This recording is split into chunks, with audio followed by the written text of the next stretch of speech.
వీక్షకులకు స్వాగతం, నమస్కారం. ఉగాది సందర్భంగా జగన్మోహన్ రెడ్డి మాట్లాడిన కొన్ని మాటల మీద అడ్స్మల్ గారి అభిప్రాయం తీసుకునే ప్రయత్నం చేద్దాం. ఈ రాష్ట్రానికి మేలు చేసింది చంద్రబాబు నాయుడు, జగన్మోహన్ రెడ్డి. జగన్మోహన్ రెడ్డి వ్యాఖ్యల్ని తెలుసుకునే ప్రయత్నం చేద్దాం. నమస్తే సార్. నమస్కారం అండి. ఉగాది సందర్భంగా జగన్మోహన్ రెడ్డి చంద్రబాబు నాయుడు గారు మహిళలకు అన్యాయం చేశాడు, నిరుద్యోగులకు అన్యాయం చేశాడు, రాష్ట్రానికి అన్యాయం చేశాడంటూ మాట్లాడాడు. ఈ రాష్ట్రానికి మేలు చేసింది జగన్మోహన్ రెడ్డి, చంద్రబాబు నాయుడు గారా? ఎట్లా విశ్లేషిస్తారు? మీరు అలాంటి సింపుల్కి వచ్చిన జగన్మోహన్ రెడ్డి గారు చేశాడా చంద్రబాబు నాయుడు గారు చేశారా అంటే అసలు బేసిక్ పాయింట్ పనికిమాల నుండి వదిలించుకుని పనివాడిని తెచ్చుకున్నాం అంటున్నారు కదా. కాబట్టి అది వీటో. అసలు జగన్మోహన్ రెడ్డి అతను చేసిన వ్యాఖ్యలు చంద్రబాబు నాయుడు గారు ఏమీ చేయలేదు, మోసం చేసాడు, ఇచ్చిన హామీలు నెరవేర్చలేదని ఆవాడడం గుట్టగాల్చి ముఖమే పడేసాడు. కాబట్టి కడుక్కోవాల్సిన బాధ్యత, దురుపుకోవాల్సిన బాధ్యత పార్టీకి ఉంది, మళ్ళాటి వాళ్ళకి ఉంది. ఖచ్చితంగా చెప్పాలా ఏం జరిగిందా. 2026 మార్చి అనేటువంటిది ఈ నెల గుర్తుపెట్టుకోండి మీరు. ఈ నెలలో కొన్ని అద్భుతాలు జరిగినాయి. అంతర్జాతీయ మహిళా దినోత్సవం, మహిళా సాధికారత, దానికి సంబంధించి చంద్రబాబు నాయుడు గారు, కూటమి ప్రభుత్వం, పవన్ కళ్యాణ్ గారు వీళ్ళందరూ, అంటే కూటమి ప్రభుత్వం అంటే వీళ్ళందరూ ఇన్వాల్వ్మెంటే కదా. చంద్రబాబు నాయుడు గారు పవన్ కళ్యాణ్ గారిని సంప్రదించకుండా వాళ్ళిద్దరూ మాట్లాడుకోకుండా ఏది చేయరు. డెఫినెట్గా దీని గురించి చూసుకోండి. ఇది ఒక మార్చి నెల 2026 మార్చి నెల ధమాకా అనుకోండి, ఉగాది ధమాకా అనుకోండి. దీపావళి, దసరా, సంక్రాంతి ధమాకాలు ఉంటాయి. ఎప్పుడు ఉగాది ధమాకాలు ఉండవు. ఉగాదికి మీకు రిబేట్లు లేకపోతే ఆషాఢ మాసం సేల్లాగా ఇలాంటి ఏమీ ఉండవు. ఇప్పుడు ఉగాదిని దిక్కు లేకుండా లేకపోతే బిక్కుమంట చూస్తూ ఉంటుంది ఉగాది. అర్థమైందండి. మిగతా పండుగలన్నిటికి అందరూ ఏదో రకం క్రిస్మస్ అని, లేకపోతే సంక్రాంతి అని, దీపావళి అని, దసరా అని రకరకాలుగా చేస్తూ ఉంటారు. ఈ ఉగాది స్పెషల్ ఏంటంటే రాష్ట్రంలో సంక్షేమము, అభివృద్ధి, ఉపాధి, సాధికారత, మహిళా ఇవన్నీ పెనవేసి ఉన్నాయి, కలగలిసి వచ్చింది. అర్థమైందా మీకు? అయితే ఇందులో నేను అక్కడక్కడ ఒక పాయింట్ చూసుకుంటే దాని మీద చెప్తాను. నేను పాయింట్ చూసుకోవాల్సి వస్తుంది, లేకపోతే చూసుకుని చెప్తున్నాను. మహిళా సాధికారత గురించి మాట్లాడదాం. ఇది ఈ నెలలో అత్యంత కీలకమైనది ఏంటంటే మహిళల ఆర్థిక పురోభివృద్ధి కోసం చేసింది ఏంటంటే మహిళా దినోత్సవం, అంతర్జాతీయ మహిళా దినోత్సవం కానుకగా బ్యాంకులతోటి లింకేజ్ పెట్టి వాళ్ళకి 10,000 కోట్ల పైన రుణాలు ఇప్పించి ఏర్పాటు చేస్తుంది. అంటే ఈ రుణాలను డ్వాక్రా ద్వారా డ్వాక్రాలో ఉన్న మహిళలకు అందించి కేవలం ఫైనాన్స్ ఇచ్చేసాం, ఇక మనం చేతులు దులిపేసుకుని అందులో కొంత తినేసి బ్యాంకులు గట్ట అని కాకుండా వాళ్ళని ఒక ఎంటర్ప్రెన్యూర్స్గా తయారు చేసి, అంటే పారిశ్రామికవేత్తలు, చిన్న సైజు పారిశ్రామిక వాళ్ళ స్థాయిని బట్టి వాళ్ళు ఎంతవరకు తోగలిగితే అంత వాళ్ళని పారిశ్రామికవేత్తలుగా తయారు చేసే కార్యక్రమాన్ని ఒక సంకల్పం తీసుకున్నారు ప్రభుత్వం. ఎందుకంటే చంద్రబాబు నాయుడు గారు చెప్పారు మహిళలందరినీ పారిశ్రామికవేత్తలుగా చేస్తాం. ఆ ప్రయత్నం, దానిలో భాగంగా ఈ ప్రయత్నం, దాన్ని వినియోగించుకోవాల్సిన బాధ్యత ప్రజల మీద. అంటే ఈ ప్రభుత్వం ఎప్పుడు చంద్రబాబు నాయుడు గారు ఎప్పుడు కూడా అసలు డ్వాక్రా సృష్టికర్త ఆయన తీసుకెళ్లి బిల్ క్లింటన్ పక్కన కూర్చోబెట్టే వాళ్ళందరూ అసలు ఆయనే అబ్బురపడిపోయాడు అసలు ఏంటిదని. వాళ్ళ ఈ విషయంలో ఇక్కడ వాళ్ళకి ఏదో అప్పచెప్పం, మీరేదో చిన్నదో పెద్దదో ఇండస్ట్రీ ఏదో పెట్టుకుని పారిశ్రామికవేత్తలు అయిపోయి ఏదో తయారు చేస్తారు. ఉత్పత్తులు ఉంటాయి కదా, ఆ ఉత్పత్తుల్ని ఒకసారి ఎగ్జిబిషన్ పెట్టి చూసి వదిలేకుండా వాటికి అంతర్జాతీయ బ్రాండింగ్, అంతర్జాతీయ మార్కెట్ వచ్చేలాగా దేశీయంగాను అంతర్జాతీయంగాను వాటికి మార్కెట్కి వచ్చేలాగా ప్రయత్నం చేస్తుంది ప్రభుత్వం. బ్రాండింగ్ అరక కాఫీ అలా చూడండి. అరక కాఫీ బ్రాండింగ్ చంద్రబాబు నాయుడు గారు టేకప్ చేసిన తర్వాత అరక కాఫీ బ్రాండింగ్ ఎలా ఉంది? దేశ విదేశాల్లో కూడా ఇప్పుడు మన కాఫీ షాపులు పెట్టేసి ఆ కాఫీ ఈ కాఫీని ఎలా తాగుతున్నామో అలాగే అరక కాఫీని కూడా తాగుతున్నారు విశ్వవ్యాప్తంగా. అదనమాట. అంటే ఇందులో బ్రోకర్స్ ఉంటారు, మధ్యవర్తులు. అంటే మీకు ఇది ఇప్పిస్తాను, నాకు అదే ఉండే, లేకపోతే నాకు అది చేయండి, ఇచ్చేయండి. మార్కెటింగ్లో కూడా నేరుగా ఉత్పత్తి వినియోగదారుడు. ఇది ఒక అద్భుతమైన ఆలోచన కదా. దీన్ని కనుక సవ్యంగా ఉపయోగించుకుంటే తిరుగులేదు. మహిళలే మహారాణులు అన్నట్టుగా ఉంటుంది. ఇప్పటికే మహిళలు ఆర్థికంగా కనుక తన పెత్తనం ఇంట్లో తీసుకుని ఆ నిర్వహణ మహిళలు చేస్తే ఆ కుటుంబం ఎప్పుడు బాగుంటుంది. చూడండి, బాగా ఎదిగిన కుటుంబం, ఇప్పుడు మధ్యతరగతి నుంచి సంపన్నులుగా మారిన వాళ్ళు కానీ, కొత్తగా భాగ్యవంతులైన వాళ్ళు కానీ ఎవరైనా సరే మీరు వాళ్ళ హిస్టరీ చూస్తే వాళ్ళ ఇంట్లో ఆర్థిక నిర్వహణ అంతా మహిళలు నిర్వహిస్తేనే ఆ కుటుంబం నిలబడద్దండి. ఎందుకంటే వాళ్ళకు జాగ్రత్త ఉంటుంది, పొదుపు ఉంటుంది, భయం ఉంటుంది భవిష్యత్తు మీద. పిల్లలకి ఎలాగా ఆడపిల్లలు ఉంటే వాళ్ళకి బంగారాలు కొనాలి, లేకపోతే వాళ్ళకి పెళ్ళిళ్ళు చేయాలి, మగపిల్లలు ఉంటే వాళ్ళకి ఏదో పోగేయాలి. ఇలాగా వాళ్ళ ఆలోచన విధానంలో ప్రతి రూపాయి జాగ్రత్తగా, ఒబ్బడిగా, పొదుపుగా డబ్బులు పోగేస్తారు. కాబట్టి వాళ్ళు ఖర్చు పెట్టేటప్పుడు 1-2 సార్లు ఆలోచించి పిసికిగానే ఎవరో. అర్థమైందండి. కాబట్టి ఆర్థికంగా ఇప్పుడు మనం ఇది మహిళలకు అప్పచెప్తే మన పరిస్థితి మీ ఇంట్లోనే సరే, మా ఇంట్లోనే, ఎవరింట్లో ఉన్నా సరే, మనం ఆ నిర్వహణ ఫైనాన్షియల్ అంతా కూడా వాళ్ళకి అప్పచెప్తే మనం గబక్కన ఎప్పుడైనా స్పీడ్కి వెళ్తున్నాం కానీ కసక్కన బ్రేక్ వేస్తూ ఉంటారు. మన చిరాకు వస్తుంది, ప్రతిదానికి అడ్డం పడుతున్నారని. కానీ దానివల్ల అల్టిమేట్గా కుటుంబానికి చివరికి 11th అవర్లో కుటుంబానికి మేలు జరుగుద్ది. ఇదనమాట. ఇక రెండోది ఏంటంటే అన్నదాత సుఖీభావ డబ్బులు పడినాయి రైతుల విషయంలో. ఇంకో ఆయన వ్యవసాయ రంగంలో చంద్రబాబు నాయుడు గారు ఆయనకి వ్యవసాయం దండగా అన్నాడని రాజశేఖర రెడ్డి లాంటి వాళ్ళు చేసిన దుష్ప్రచారం దారుణంగా జనాల్లోకి వెళ్ళిపోయింది. కానీ నిజంగా ఆనాడైనా ఏనాడైనా చంద్రబాబు నాయుడు గారు రైతుల పట్ల ఆయన కన్సర్న్ మనం గమనించాలి. ఇక్కడ మెట్ట ప్రాంతాల్లో ఉద్యానవన పంటలను ప్రోత్సహించాడు ఆయన. రైతులు గిట్టుబాటు ధర రావడానికి వరి ధాన్యాలు ఇలాంటి వాటికి గిట్టుబాటు ధర రావడానికి ప్రయత్నం చేసిపోయాడు. ఎప్పుడన్నా దారుణంగా ధరలు పడిపోతే మార్కెట్ ద్వారా కొనిపించి వాటిని మార్కెట్ చేయించి వాళ్ళని ఆదుకుని టమాటాలు ఇలాంటివన్నీ దెబ్బైపోతున్నప్పుడు ఒకవేళ వినియోగదారుడి వైపు నుంచి కూడా ఆలోచించుకోడు. ఎప్పుడన్నా ఆకాశానికి అంటుకుంటే ఇతర చోట్ల నుంచి తెప్పించుకోడు. ఇలా బ్యాలెన్స్ చేసుకున్నాడు. రైతు పక్షాన్ని ఉండి కూడా ఆయన రైతు బజార్లు పెట్టించాడు, ఇన్పుట్ సబ్సిడీలు ఇప్పించాడు, మీకు డ్రిప్ ఇరిగేషన్లో కరెంటు సరఫరాలో నాణ్యమైన కరెంట్ ఇవ్వడానికి ఇప్పుడు ఉచిత కరెంట్ ఇచ్చేవారు. 9 గంటలు కరెంట్ ఇస్తున్నామని వాళ్ళు ఇష్టం ఇచ్చేవారు. రాత్రుళ్ళు తెల్లవారుజామున పాములు గీములు రైతులు రకరకాల బాధలు ఉండేవి. నేరుగా పగపట్టిపోవడానికి 9 గంటలు కరెంట్ ఇవ్వడం మొదలుపెట్టాడు. ఇలాగా రైతుల పక్షాలు ఉన్నాడు ఎప్పుడు. ఇటీవల కాలం వాళ్ళు పట్టిసీమ నీళ్లు ఆయన ముందుగా ఆలోచించకపోతే డెల్టా ఎండిపోయింది, కృష్ణ డెల్టా. తద్వారా గండిపేట కూడా నీళ్ళు ఇవ్వగలిగాడు. గండికోట చెరువుకి పులివెందుల జగన్మోహన్ రెడ్డికి తన నియోజకవర్గం కంటే రాయలసీమలో ముందు జగన్మోహన్ రెడ్డి పులివెందులకు తాగునీరు ఇచ్చింది ఆయనే ఇచ్చాడైనా. కాబట్టి మొన్న ఈ అన్నదాత సుఖీభావ విషయంలో కూడా మీరు ఇప్పుడు 3వ విడత విడుదలైంది. ఏమండి దాదాపు 47 లక్షల మందికి రైతులకి లబ్ధి చేకూరది. 2670 పైన కోట్ల పైన విడుదల చేశారు. ఇది బుడత సాయమో లేకపోతే వేడి నీళ్ళకి చన్నీళ్ళలో రైతులకు కొంచెం ఉపశమనం. అంటే రైతులకి రాష్ట్ర ప్రభుత్వం 14,000, కేంద్ర ప్రభుత్వం 6,000, 20,000 ఇవ్వటం అంటే గొప్ప. అదే 20,000 13,500 ఇచ్చి అందులో సాయమే అది కొంత వెనక్కి లాగేసి నానా గొప్ప డబ్బు కూడా వేసుకున్నాడు జగన్మోహన్ రెడ్డి. అది కూడా 5 ఏళ్ళకి 2 సార్లు ఇచ్చారు. ఈయన ఆల్రెడీ ఇది 3వ విడత. ఏంటండి ఇక్కడ రైతుల విషయంలో చంద్రబాబు నాయుడు గారి కన్సర్న్ మనకు స్పష్టంగా కనపడుతుంది. రైతులకి ధాన్యం డబ్బులు తీసుకుంటే ఇమీడియట్గా వేస్తున్నారు. 48 గంటల లోపల ఫినిష్ అకౌంట్ క్లోజ్ అవుతుంది, డబ్బులు వచ్చేస్తున్నాయి. ఇదొకటి. ఇక నెల్లూరు జిల్లాలో సముద్రయాన విప్లవం లాంటి జరుగుతుంది. సాగర్ డిఫెన్స్ నెల్లూరు. అక్కడ ఇండస్ట్రియల్ డెవలప్మెంట్ పాలసీలో జువ్వల తిన్ననే పోర్ట్, అక్కడ దాన్ని అటానమస్ మారిటైమ్ షిప్ యార్డ్ అంటే సిస్టమ్స్ డెవలప్మెంట్ సెంటర్ ఏర్పాటు చేసి మన లోకేష్ గారు ఐటీ విద్యాశాఖ మంత్రి కదా ఆయన, అక్కడ లోకేష్ గారు వెళ్ళి అక్కడ శంకుస్థాపన కూడా చేసాడు ఆయన. అంటే దేశంలోనే తొలి అటానమస్ మారిటైమ్ షిప్ యార్డ్ అంటుంది. దాన్ని సాగర్ డిఫెన్స్ ఆ సంస్థ కప్పచెప్పారు. దానివల్ల ఏంటంటే మొదటి దశలోనూ 45 కోట్లు పెడతారు వాళ్ళు ఈ ప్రాజెక్టు. 1000 మందికి పైగా జాబ్స్ వస్తాయి అక్కడ. 1000 మంది ఖచ్చితంగా. నానుకుని దానివల్ల ఎకో సిస్టమ్ డెవలప్మెంట్ 300 మందికి ప్రత్యక్షంగా 1000 మందికి వస్తే పరోక్షంగా 10,000 మంది లబ్ధి పొందుతారు. అంటే ఒక రకమైన ఆర్థికంగా ఆ చుట్టుపక్కల అందరూ వెసులుబాటు ఏర్పడుద్ది. కార్యకలాపాలు పెరుగుతాయి. రొటేషన్ అనేటువంటిది అంటారు. రొటేషన్ లేదురా అంటారు, ఏదైనా లేకపోతే రొటేషన్ ఉందిరా బాగానే అంటారు. అలాగనమాట. ఇది మనం ఆహ్వానించదగ్గ పరిణామం. ఒక ముందడుగని చెప్పుకోవాలండి.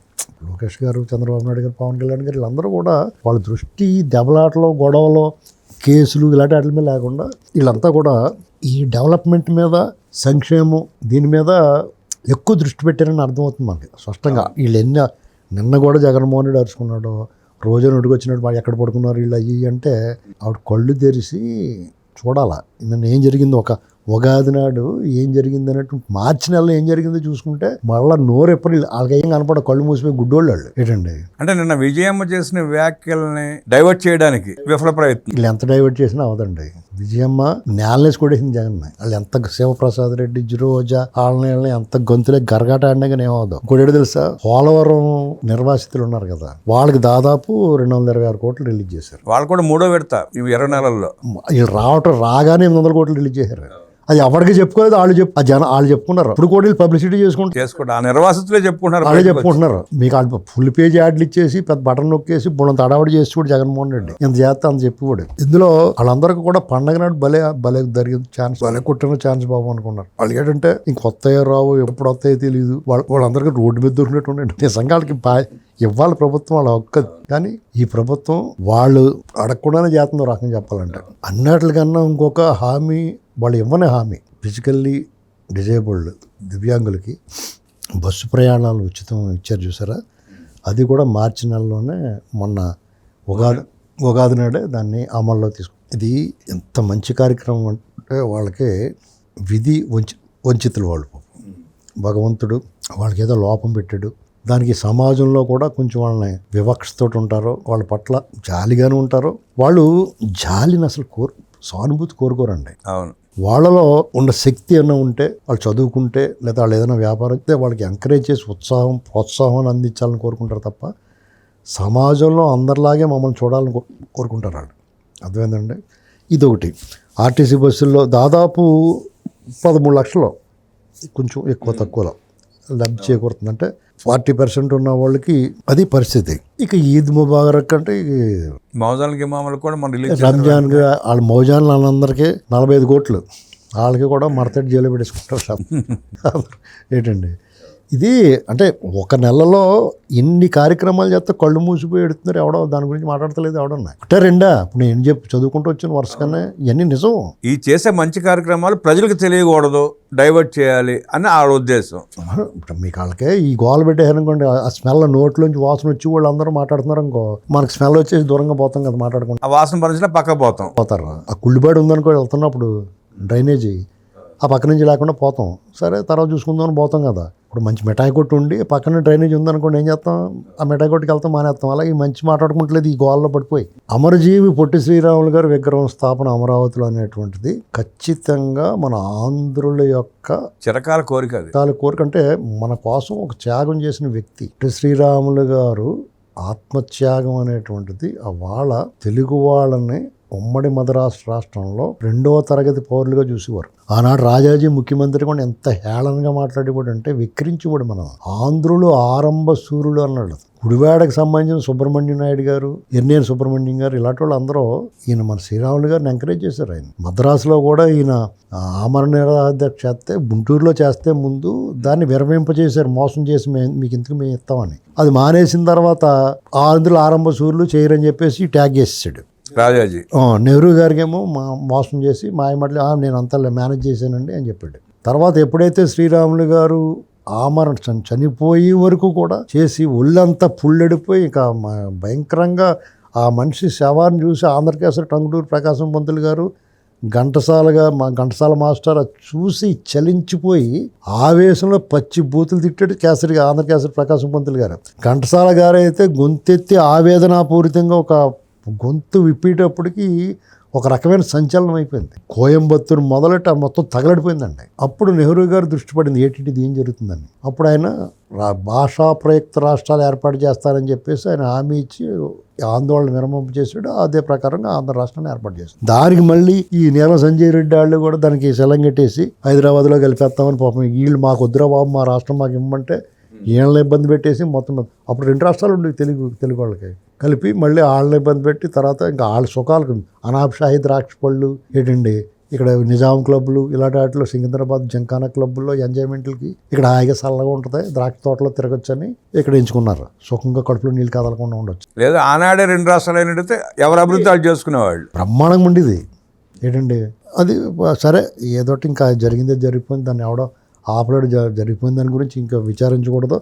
ఈ 2 రాష్ట్రాలు కూడా బాగా అభివృద్ధి చెందాలి, అభివృద్ధి చెందుతాయి కూడా.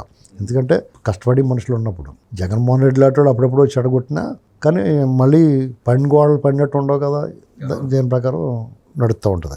ఇక చిన్న కాంట్రాక్టర్లు అందరూ జగన్మోహన్ రెడ్డి ఆపేహెడ్ బిల్లులు చూసారా? అవును, కొంచెం టైం లేట్ అయింది కానీ వాళ్ళకి ఇది 2వ విడత 3వ విడత చిన్నగా అదొక మళ్ళీ రిలీజ్ చేశారు. అది కూడా దాదాపు 2,000 కోట్లు, అంటే ఒక 50,000 మంది కాంట్రాక్టర్లు, చిన్న కాంట్రాక్టర్లు అందరూ బతుకు జీవుడు అంటే బయటపడతారు వాళ్ళు. ఎందుకంటే వాళ్ళకి ఎవరికి చెప్పుకోలేని బాధ. జగన్మోహన్ రెడ్డి ఆపేశాడు నిర్మోహమాటంగా. టీడీపీ హయాంలో పనిచేసినప్పుడు ఎవరికి డబ్బులు ఇవ్వద్దని ఆపేశాడు. వీళ్ళు కొన్ని అపవాదులు లేకపోతే నిందలో లేకపోతే నిజాలో తెలియదు కానీ వైసీపీ వాళ్ళకి ఇస్తున్నారని చెడ్డ పేరు తెచ్చుకున్నారు ఆర్థిక మంత్రి గారు వాళ్ళని. అయితే దాన్ని బ్యాలెన్స్ చేసుకున్నారో తర్వాత దాన్ని వివరణ ఇచ్చుకున్నారో, ఆయన అధికారులు పొరపాటైనటువంటి వివరణ ఇచ్చుకున్నాడు, అంతా జరిగింది. ఏమైనా మధ్యలో కొంచెం లేట్ మన వాళ్ళు ఏమనుకున్నారంటే వచ్చిన వెంటనే మనం వచ్చేస్తాయి అనుకున్నారు. అయితే ఆర్థిక పరిస్థితిని బట్టి వాళ్ళ కమిట్మెంట్స్ని బట్టి మొత్తం మీద బెటర్ లేట్ దాన్ ఎవర్. కొంచెం ఆలస్యం అయితే అయింది కానీ డబ్బులు పడినాయి. వాళ్ళు సుఖంగా హ్యాపీగా సంతోషం ఓరు బాబు బతుకుజీ కూడా భలే వచ్చినాయి రా బాబు అనుకున్నారు. బయటపడిపోయారు అంతా. అంటే ఇదన్నీ ఇప్పుడు నేను చెప్పిన ఈ నెలలో మార్చి నెలలో ఇంకా మార్చి పూర్తవలా. ఇవాళ 21వ తారీఖు. ఈ 20 రోజుల్లో జరిగిన వ్యవహారాలండి ఇవన్నీ. ఇక జాబ్ క్యాలెండర్ యూత్ అందరికీ పండగే పండగ. చెప్పిన మాట జనవరిలో అన్నారు, జనవరిలో కాకపోతే మార్చిలో వచ్చింది.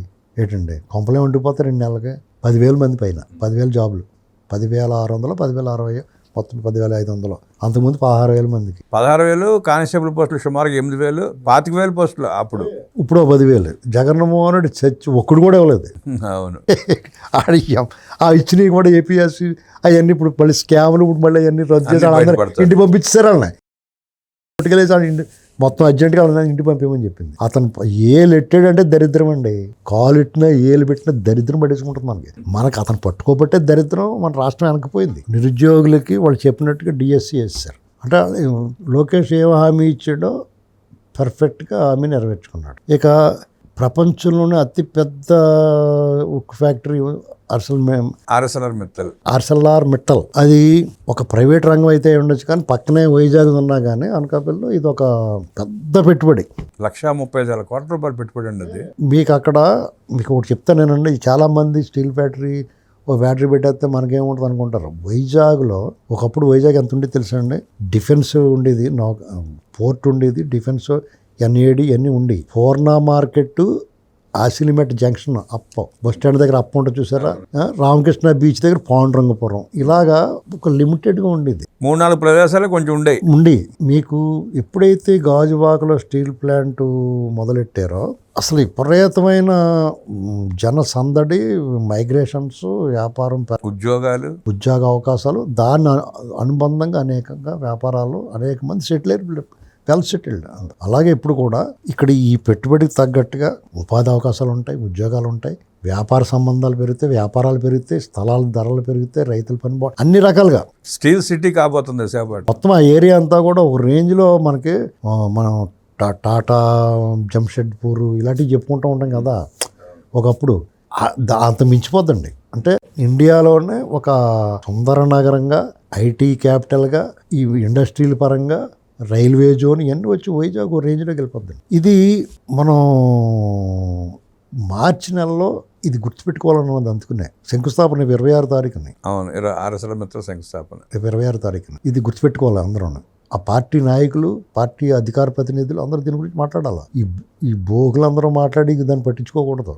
అవును, అది మాలాంటి వాళ్ళు చెప్తే సమాధానం పదే చెప్పాలి దీని మీద వాళ్ళు. ఎందుకంటే జనాలకి ఎవడెక్కువ చెప్తే అదే వింటారు. నువ్వు అబద్ధం చెప్పినా సరే అదే వినపడుతుంది అనుకోండి. ఇప్పుడు పొద్దున్నే తెల్లారి లెగ్గానే ఒక పాట వినపడింది అనుకో, హమ్మింగ్ మన మైండ్లో అదే ఉండిపోద్ది. కాబట్టి అందుకని పొద్దున్న లెగ్గానే మొహం కూడా కడుక్కోకుండా ఆ వాసనతో మాట్లాడేస్తారు వీళ్ళు. జగన్ వాళ్ళ బ్యాచ్ రాత్రి మన నరమాంస భక్షణం చేస్తారు. వాళ్ళు ఆ వాసన అలా ఉండిపోద్ది నోట్లోనే, అదే మాట్లాడేస్తారు మనతోటి. ఆ స్మెల్ తట్టుకోలేము మనం. ఇది పరిస్థితి. ఇంకోటి తెలుసా, దాదాపు 55-56 కోట్ల రూపాయలు CMRF అంటే సీఎం రిలీఫ్ ఫండ్. అనేక మంది అనారోగ్యం, రకరకాల బాధలతో ఉన్నవాళ్ళు అందరికీ కూడా సీఎం రిలీఫ్ ఫండ్ రిలీజ్ అవుతామంటే వాళ్ళకి ఎంత ఉపశమనం అండి అది. జగన్మోహన్ రెడ్డి ఒక్క రోజన్నా జనాలు కలుసుకుని, చంద్రబాబు నాయుడు అంతకుముందు ప్రజా దర్బార్ని ప్రగతిభావం అది ఉండేది కదా, అదేంటి తోలగొట్టేడు కదా ప్రజావేదిక. ఆ ప్రజావేదికలో ప్రజా దర్బార్ నిర్వహించి అక్కడ అప్పటికప్పుడు తక్షణ సాయం, ఇన్స్టెంట్. అప్పటి వరకు అప్లికేషన్ పెట్టుకోకపోయినా కూడా అక్కడికి వచ్చి బాబోయ్ అని అడిగితే వెంటనే ఇచ్చేసేవారు. పరిశీలించమని వారు అర్హులైతే టక్ మని ఇచ్చేవారు. నిజమైతే కొంతమంది దుబెత్తంగా చూస్తారు ఇందులో కూడా. ఇది చాలామంది వైద్యం చేయించుకుని వాళ్ళకి ఆరోగ్యశ్రీ కార్డులు ఉన్నా సరిపోక, లేకపోతే కార్డులు లేక, వాళ్ళు ఈ ప్రభుత్వ పథకాల్లోకి రాక, ఈ రకరకాల బాధలు ఉంటాయండి. వాళ్ళకి ఎవడు దిక్కు?